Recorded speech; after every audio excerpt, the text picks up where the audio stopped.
everybody, welcome to my channel. I'm Stacy. I'm a registered nurse. If you're new here, welcome in. If you're coming back, I'm so glad to have you. Let's talk about scheduling from a management standpoint. It is the bane of my existence sometimes. I guess we can talk about management a little bit too. Let's talk about it. Are you a manager? Are you in leadership? Let's talk about it. I would love to talk about it in the comments. And if you like what you see here, then I ask that you like, subscribe, and follow for more. Scheduling is not something that I have ever done in my career. I worked as an assistant director of nursing. I've worked as an interim director of nursing, which I've talked about and said was not my forte as far as like interim director of nursing. I have worked as an assistant director of nursing, and I will tell you that when I was in that role, one of the things that gave me the highest level of anxiety was figuring out who was on call for the week in a management standpoint and filling shifts when they became open. Now, I was an ADON during the COVID, so it was really not a good experience for me. I think I just really became highly anxious about holding the phone. And it was one of the things that really pushed me toward not wanting to be in leadership as I've gone through my career since then. I have been offered leadership roles, management, all kinds of supervisory positions, and I have always shied away from that because every time I've done it, it has caused me such anxiety, and I don't think I was ready to be in those roles, nor did I have the training that prepared me to be in those roles at the time, because sometimes nursing is so short-staffed and it's in a constant state of emergency and picking up the pieces and putting out fires that the training that you need sometimes goes by the wayside, especially in a long-term care facility, I feel. I found it was really hard because I feel like when I became a nurse, there was an understanding that you had a time frame that you needed to call off for your shift. And we didn't have a bunch of cell phones back when I started as a nurse. We did not have cell phones. You had to call the facility that you worked at and call off if you were not going to be there. And they expected you to call off at least 2 to 3 hours before your shift so that they could get it covered. Since the time of cell phones, we have a tendency for people to text us that they're not coming at the last minute. Well, the expectation is that if you're not going to come to work unless you're having an emergency, if you wake up feeling bad at 5 o'clock in the morning and you know you're not going to make it at 7, you should call your boss at 5 o'clock in the morning and let them know you're not going to be in, because unfortunately part of being in leadership and being in management is that we do have to take those calls and try to figure out how to cover those things. That is part of our responsibility and duty as managers and people who are in supervisory roles, is to try to fill those slots that become open. I never was a person who did scheduling though, because we had a scheduler who did the schedule. She made the assignments, she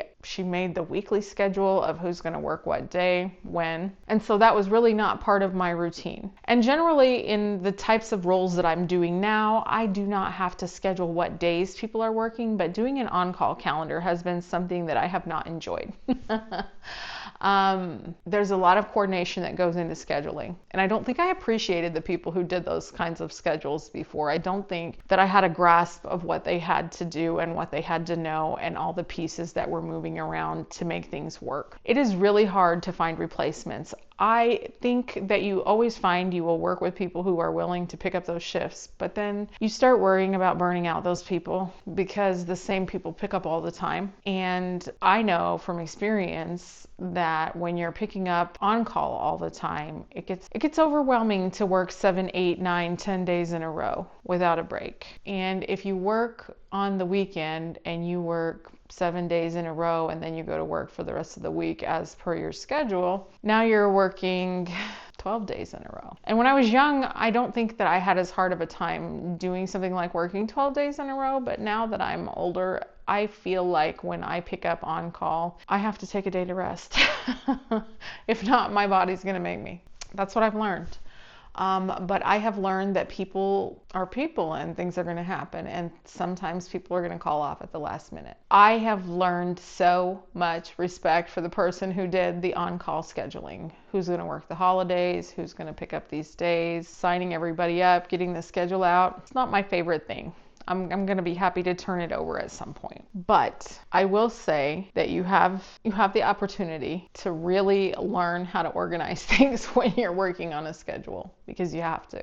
You don't have a choice. Again, those things change often, and what I have learned so far doing scheduling is that I still don't like it. I still don't like holding the phone, but I'm less anxious about it now. I will say that I don't work in a long-term care facility, and being in an on-call rotation from a leadership standpoint is not as stressful to me as it was when I was a nurse on the floor caring for patients in a facility. And I'll tell you that I prefer hospice to long-term care nursing, and here's why. Yes, we have patients all over the map when you're working in hospice, and depending on what your census is, you're going to be responsible for any of those patients potentially. But when you're working in a long-term care facility, you are going to be taking responsibility if somebody calls off for maybe 50 patients. 30 to 50 patients, and you're going to be giving them their medications, making sure that you did your documentation, and maybe you already worked 12 hours before you took this shift. So I feel like I would never ever want to do leadership or scheduling in a long-term care facility again. That's never something I would want to do. But I think from a hospice standpoint, it's a little bit easier to manage because you have less people, but then again, it gets a little trickier to manage because you have less people. So there's pros and cons to doing scheduling. There's pros and cons to managing on-call coverage, but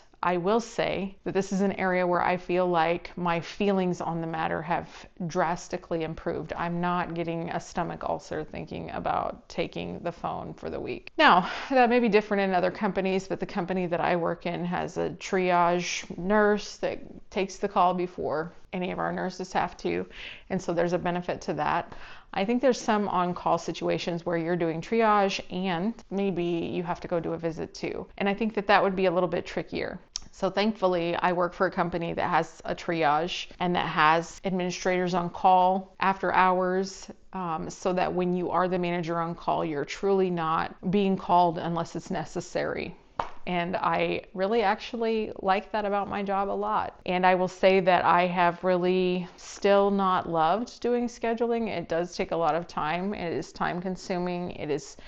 You can't make everybody happy. And I think that that's something that I've just had to learn, is that I want to make everybody happy. I want to please everybody, but it's just something that I can't do. And it's been something that I've had to learn a lot lately, is that sometimes you have to make compromises and delegate and give direction in areas where you don't want to. And that is the hardest part of doing leadership and doing scheduling. I was thinking about when I was younger how the schedule would come out a month in advance, and I was thinking about all the PTO requests and all the things that went into my manager doing the schedule, and I never appreciated, again, what went into her putting those schedules out for the month. And I would remember times where we would have to do it 2 weeks at a time. You know, the schedule would only be up for 2 weeks. You never knew what days you were going to be off for sure.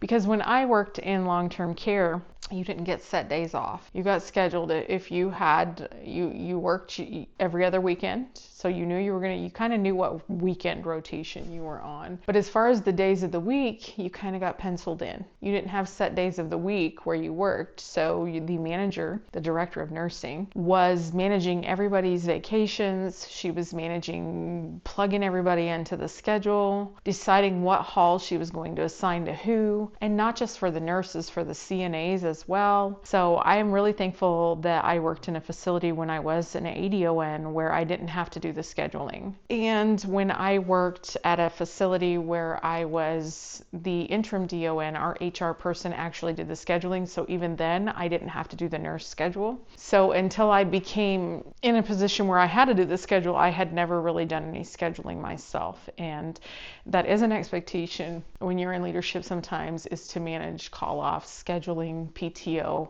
paid time off, and managing numerous people's schedules. So I'm thankful for the opportunity to learn. I hope I get better at it. That's all. What kinds of schedulers do you guys have where you're working? Do you guys have any input, any say-so over what days? Do you have agreed upon days of the week that you work, set weekends? Or do you have to be in an on-call rotation? How does that work for you guys? I would love to hear about that more in the comments. Talk to me about scheduling if you're a scheduler. How do you make it work? How do you manage the people? How do you keep it all straight? I need to get better at technology. But I thank you for watching. And if you want to see more, then I ask that you like, subscribe, and follow. And I hope to see you soon.